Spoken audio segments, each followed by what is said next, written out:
On est dans un pays où on a frustré les gens avec l'argent. Moi, je vais t'expliquer une anecdote après, tu vas halluciner. Ils ont frustré les gens. Tu sais qu'aujourd'hui, un virement de plus de 1 000 euros, il va être notifié à l'administration fiscale. Hein. Ah ouais. Tu vois, regarde, je vais te donner un exemple de dingue qui m'est arrivé cette semaine. On a vendu avec un ami une entreprise à peu près 12 millions, ok, une start-up qu'on avait créée. Dans cette start-up, il y a plusieurs personnes qui ont travaillé pour moi à travers le monde, dont une personne qui travaille pour moi au service marketing depuis une dizaine d'années qui est basée en France. Et moi, tu vois, quand il y a un gain, j'aime bien partager ce gain. Donc, je lui ai dit, voilà, tu vas avoir 200 000 euros donc de prime. Parce que on a tous mis notre pierre à l'édifice.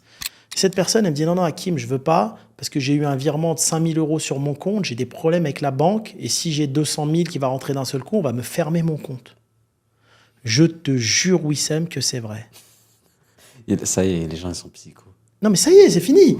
Tu sais ce qu'elle me dit? Elle me dit, je veux juste que tu m'achètes un nouvel ordinateur. Non, mais j'ai halluciné, tu vois. Je te jure, Wissem, que c'est vrai. Et là, je me suis assis, je commence à réfléchir. Je dis à mon associé, mais c'est un truc de fou quand même. Est-ce que tu as entendu la discussion? Je dis, c'est un truc de fou. Et donc, on était à Lyon, on a fait exprès de faire l'aller-retour à Lyon, on est rentré le soir à Genève. Mais je dis, en fait, tellement ils ont mis ça dans la tête des gens, en fait, limite, on l'a mis dans la tête des gens qu'il ne faut plus avoir d'argent. C'est plus votre argent, quoi qu'il arrive. C'est le nôtre. Voilà. Comme il y a un gars que je connais qui habite au Panama, un jour, il est allé retirer 10 000 $ à la banque pour partir en vacances, tu vois. Et quand il est arrivé, il a posé la question, il a dit est-ce que c'est possible que je retire 10 000 $, mais de cette façon, genre comme si c'était un truc de fou. La femme, et lui là, à ce moment-là, il s'est rendu compte, parce que la femme, elle a regardé, elle a dit mais c'est votre argent, vous retirez ce que vous voulez, si vous avez 1 million, retirez 1 million. Et là, en fait, il s'est senti, ce Français qui part de France, il s'est dit mais attends, moi quand j'étais en France, c'était, en fait, ils ont mis tout le monde dans cette bulle où ton argent, c'est plus ton argent. En fait, aujourd'hui, moi, ça m'a choqué, cette histoire, je t'assure. Et j'ai dit à la personne, j'ai dit, mais tout travail mérite salaire. Tu as fait un travail exceptionnel. Tu mérites cette prime, tu mérites cet argent. Non, je veux pas de problème. J'ai dit, mais c'est un complément. Tu vas acheter un appartement, ça va être un complément de retraite pour toi. Ça se trouve, il y aura même pas de retraite. Et je suis sûr qu'il y aura pas de retraite dans 20 ans. Non, mais j'ai peur, je veux pas avoir de problème. Je veux juste un ordinateur à 3 000 € avec le... Mais tu sais que j'ai halluciné. Là, je me suis dit, ça y est, les gens sont faibles. Et quand, 4 heures avant, tu as ton associé en Turquie qui a déposé 15 millions en espèces dans les banques et qu'ils ont pris l'argent et qu'il n'y a pas de soucis, tu dis, en fait, ça y est, l'Europe, c'est fini. Il y a un vrai problème, là. Ton argent n'est plus à toi, il y a un vrai problème. Écoute, octobre, euro numérique, déjà, ça veut tout dire, en fait.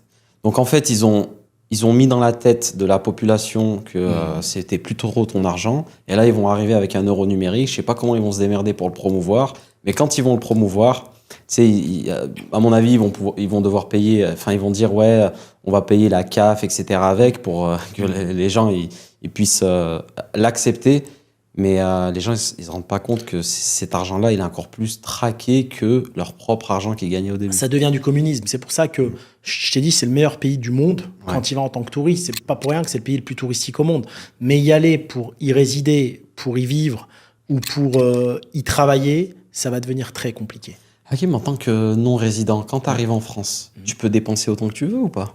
Oui, après, moi j'ai d'autres nationalités aussi, si tu veux. Hein. Donc, tu arrives avec ton autre nationalité, tu fais ce que tu veux.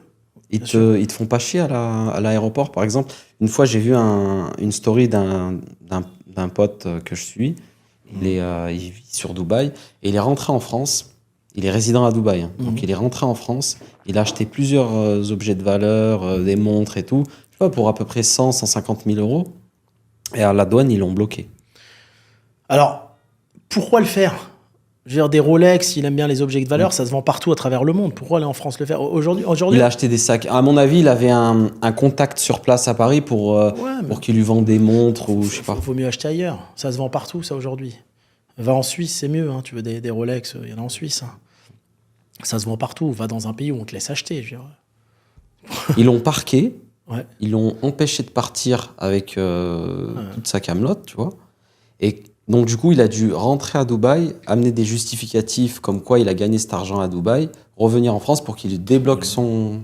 Écoute, moi, je sais pas. Moi, que ça soit en France ou ailleurs, je suis pas un gros dépensier. Moi, j'achète pas de produits de luxe ou autre. Donc, je connais pas. Ça, franchement, je connais pas. Moi, tu sais, je suis très minimaliste. Donc, ça, c'est des choses que j'ai jamais fait. Ah ouais. Et tu le resteras toute ta vie minimaliste? Les seules choses de valeur que j'ai, c'est qu'on me les a offertes. Ouais. Et par respect pour les personnes qui me les ont offertes, je les porte. C'est tout. Mais ça m'encombre l'esprit. C'est très bizarre. J'aime bien être habillé toujours pareil. Donc, je pars en vacances, je vais avoir 3 t-shirts noirs ou blancs, une veste, un jean. Et avoir trop d'objets, des voitures un peu partout, des scooters un peu partout, beaucoup de vêtements, des armoires pleines, je trouve qu'en fait, on se sert de 5 à 10% de ce que l'on a. Le reste, c'est inutile. Donc, vaut mieux que ça serve à d'autres personnes qui n'ont pas les moyens. Ça sert à rien d'avoir tout si des personnes n'ont rien, déjà. C'est mon état d'esprit. Et ce n'est pas du tout des choses qui m'attirent. Moi, j'aime bien l'expérience. Mettre de l'argent dans l'expérience. On est entre amis ou avec ta famille, un bon resto, des voyages, d'accord, tout ce qui est culturel. L'expérience, ça ne me dérange pas de mettre beaucoup d'argent là-dedans. Mais tout ce qui est vêtements, tout ce qui est luxe, ça ne m'a jamais intéressé. Ouais. En vrai, plus tu possèdes des choses, plus ça t'encombre. C'est très bizarre, ça t'encombre l'esprit. Il y a une partie de ton esprit qui est occupée à penser à tout ce que tu as. Et en fait, qui ne peut pas se mettre focus, parce qu'il y pense, je pense, en permanence, c'est dans une case, sur ton business et sur tes projets. Donc, je pense qu'être minimaliste, c'est se libérer l'esprit. Même à la maison, je suis beaucoup plus productif dans une maison où il y a le strict nécessaire. Je suis plus qualitatif, si tu veux, que quantitatif. Tu vois, une maison, un beau canapé, un beau meuble, TV ou autre, tu vois, 3-4 choses de qualité, de valeur, ça suffit. J'aime pas. Épuré, simple. Voilà. J'aime bien quand tout est épuré. Je parlais avec un ami aussi, d'ailleurs, qui se reconnaîtra, le même ami qui est du Panama. C'est une personne qui a à peu près une dizaine de millions d'euros de richesse. Ouais. Et des montres, etc. Mais bon, c'est plus parce qu'il aime bien le truc, mais il les porte pas. Et il a une petite Casio, tu vois. Et je lui dis, pourquoi la Casio? Et les gens ne comprennent pas, en fait. La masse ne comprend pas que... Les gens, ils se disent, si tu as de l'argent, non, tu es obligé de montrer pour que tu... En fait, ça veut rien dire. Le mec, il m'a dit, montrer une Casio, c'est pour montrer, en gros, je m'en fous de tout, quoi. Mais en fait, pas attaché. En fait, les gens qui comprennent pas, oui, c'est les gens qui n'ont pas. Tu vois, tout.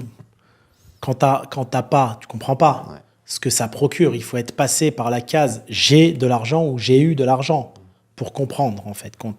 Y a plein de personnes dans la vie qui cherchent pas les signes extérieurs de richesse. D'accord ? Moi, on est là à Marrakech. Pourquoi, quand je suis à Marrakech, je roule en Clio ?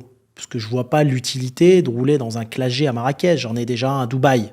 Je m'adapte à l'environnement local. Il y a des personnes qui n'ont pas les moyens.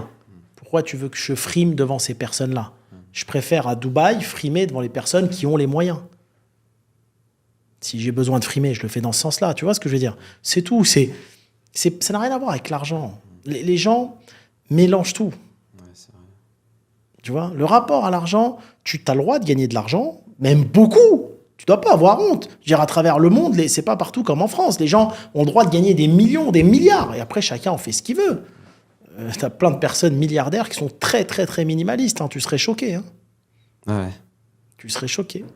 D'ailleurs, cet état d'esprit un petit peu, il fait bien en France. Vaut mieux être comme ça en France. En France, voilà, faut pas trop montrer. Il faut être discret. D'accord ? Il faut être discret. Et quand tu es dans les pays où ils ont cette mentalité, tu vis comme tu veux.